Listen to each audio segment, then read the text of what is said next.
कि इसमें जरूर किया जाएगा। जनता के लिए डबल इंजन की सरकार बनी है, काम भी डबल इंजन की तरफ, आपको एहसास नहीं होगा उसका बात का। राजकुमार रोत, अब दूसरा किसी का नहीं है। अब प्रश्न संख्या 244। अध्यक्ष महोदय, उत्तर आ गया, मैं आपकी अनुमति हो तो सवाल कर लूं।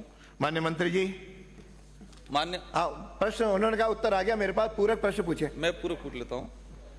माननीय अध्यक्ष महोदय, आदिवासियों के कल्याण के लिए टीएडी विभाग बना हुआ है, लेकिन आज तक इस विभाग का ही कल्याण नहीं हो पाया है। माननीय अध्यक्ष महोदय, मेरा क्वेश्चन लगाने का उद्देश्य ये था कि इस विभाग में जितने जो कार्मिक हैं वो सारे कार्मिक, विशेषकर वार्डन हैं, टीचर हैं, वो एजुकेशन विभाग से प्रतिनियुक्ति पे लिए जाते हैं। उनका जो भुगतान है वो टीएडी फंड से होता है, और हमने कैडर बनाने के लिए लंबे समय से डिमांड कर रहे हैं, और कैडर नहीं बनने की वजह से टीएडी विभाग को प्रत्येक साल लगभग 6 से 7 करोड़ का नुकसान हो रहा है। तो मेरा सवाल ये है कि फर्स्ट सवाल ये है कि 5 साल तक प्रतिनियुक्ति रखने का प्रावधान है, और जवाब में आया है कि 121 ऐसे वार्डन हैं जिनके 5 साल से अधिक यहाँ हो गए हैं। विभाग का नियम है कि 5 साल तक ही रखना है, उसके बाद उनको हटाना है, नए सिरे से लेना है। तो मंत्री महोदय से जानना चाहूंगा, क्या तत्काल इन 121 वार्डन जिनके 5 साल से ऊपर हो गए हैं उनको हटाने का विचार रखते हैं? दूसरा सवाल मेरा ये है, 31/1/2022 को विभागीय छात्रावासों के वार्डन के विभागीय कैडर बनाने की अधिसूचना जारी कर दी 31/1/2022 को। अभी तक क्या प्रावधान, इसमें क्या गति हुई? 08/8/9/2023 को वार्डनों के 470 पदों पर कैडर बना के नई भर्ती करने का प्रावधान किया गया, और इसका प्रस्ताव राजस्थान कर्मचारी चयन बोर्ड को किया गया। तो ये भर्ती कब तक की जाएगी? ये 2 मेरे सवाल। माननीय मंत्री जी।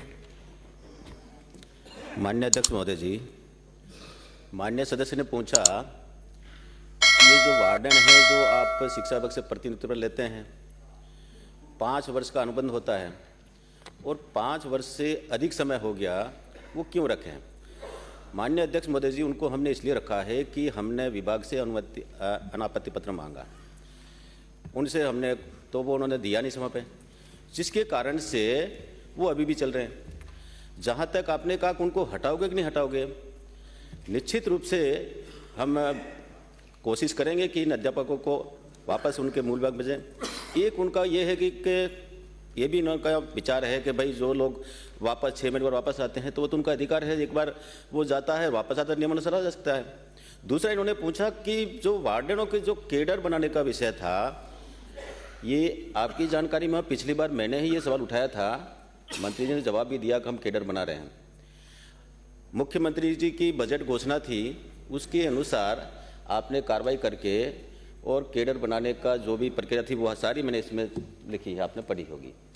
उस कार्रवाई को हमने करके अब हमने कैडर के लिए विभागीय कार्रवाई के लिए हमने भेज दिया। अब वहाँ से उनको अब ये भर्ती करनी है, उनको विज्ञप्ति जारी करनी है, और विज्ञप्ति जारी करने के बाद में फिर उनकी परीक्षा करानी है। परीक्षा के बाद में परिणाम आएगा, परिणाम आने के बाद में उनको लेंगे।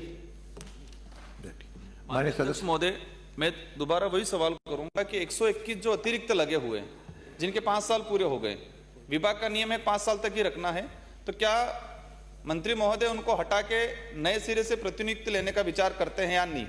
कब तक? सेकंड चीज, ये कैडर कब तक कंप्लीट बन जाएगा, और कैडर के तहत भर्ती कब तक की जाएगी? बस 2 चीजें मैं जानना चाहूंगा मंत्री महोदय से। माननीय मंत्री जी, शायद ये समझ एक सेकंड, मेरा भी अनुभव है कि जिनको 5 साल हो गए, नियम सरकार का ही है, तो 5 साल के बाद वो लोग न रहें और दूसरी टाइम हो जाए। आप अभी आए हैं, लेकिन इस गति को देनी चाहिए कि 5 साल के बाद भी कुछ लोग जानबूझकर टिके हुए रहते हैं, तो विभाग जो है या सरकार इस पर तुरंत कार्रवाई करे। आपका निर्देश है तो निश्चित रूप से मैं जो 5 साल से ज्यादा हैं उनको हटा करके नए लोगों को हम ले लेंगे। चलिए। माननीय अध्यक्ष महोदय, ये जो कैडर बना रहे हैं, इसमें स्वच्छ परियोजना के जो कार्मिक हैं उनको भी सम्मिलित किया जाएगा कि नहीं जाएगा? ये देखिए, कैडर का मतलब ये है कि वो तो खुली भर्ती है, उसमें जो व्यक्ति आएगा परीक्षा में पास होगा। तो कैडर बना रहे हैं ना, उसमें भर्ती तो होगी। हो गया। ने अगला प्रश्न। टीएडी के तहत ही वो कार्मिक लगे हुए हैं। स्वच्छ एक विंग बनी हुई है, स्वच्छ जो विंग बनी है उनको भी कैडर के अंतर्गत सम्मिलित वो किया नियम जाएगा बंधन कि जो नहीं? बनाएंगे उसको देखना। श्री डूंगर राम। पर्सन संख्या 25।